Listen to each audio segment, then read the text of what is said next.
Hello guys, आज चाहिँ म तपाईहरुलाई चाहिँ एउटा ट्रिपोड अनबक्सिङ गर्न गइरहेछु। मोडल रहेको छ 3110, जुन चाहिँ तपाईहरुले टिकटक भिडियो बनाउन, युट्युब भिडियो बनाउनको लागि चाहिँ युज गर्न सक्नुहुन्छ।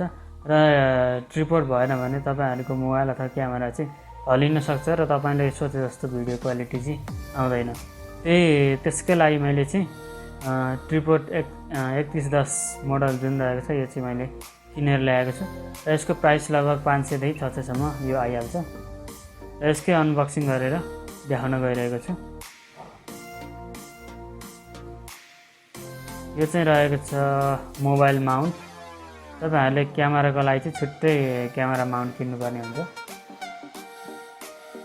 यो बक्स भित्र हेरौँ, र बक्स भित्र एउटा ब्याग रहेको छ। यो ब्याग भित्र चाहिँ हाम्रो ट्रिपोड रहेको छ।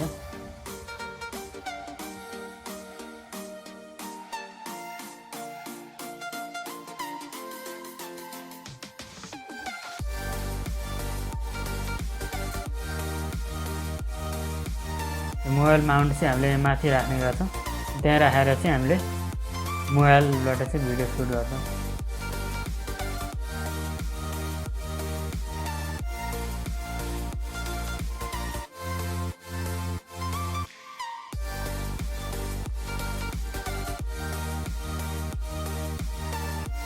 विभिन्न लक गर्ने अथवा लक खोल्नेहरू छन् त्यहाँ। यसको लेग पनि निकै लामो छ। लगभग यसको हाइट भनेको चाहिँ टोटल 1020 मिलिमिटर रहेको छ।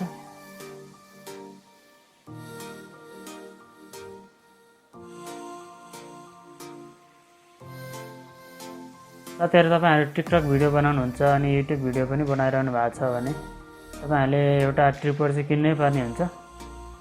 ट्रिपोड र युट्युब भिडियो बनाउनुहुन्छ भने ट्रिपोड र एउटा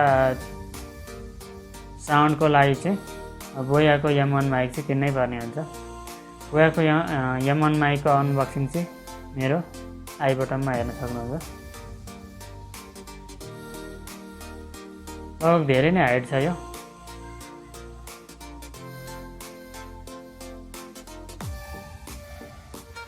साथीहरु, मेरो च्यानललाई अहिलेसम्म सब्स्क्राइब गर्नु भएको छैन भने प्लिज सब्स्क्राइब गरिदिनु होला, किनकि तपाईहरुकै सब्स्क्राइबले चाहिँ मलाई हौसला मिल्नेछ र नेपालमा टेक्नोलोजी च्यानलहरु पनि धेरै नभएको अवस्थामा तपाईहरुको मायाले चाहिँ माया साथ हौसलाले चाहिँ मलाई अघि बढ्ने प्रेरणा मिल्नेछ।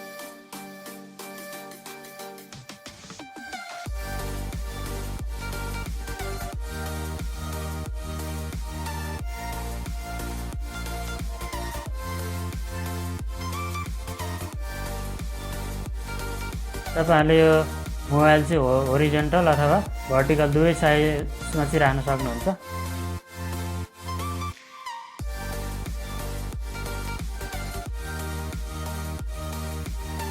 यति नै थियो साथीहरु मेरो अनबक्सिङ। बाँकी अर्को भिडियोमा भेटौँला। हस्, बाई।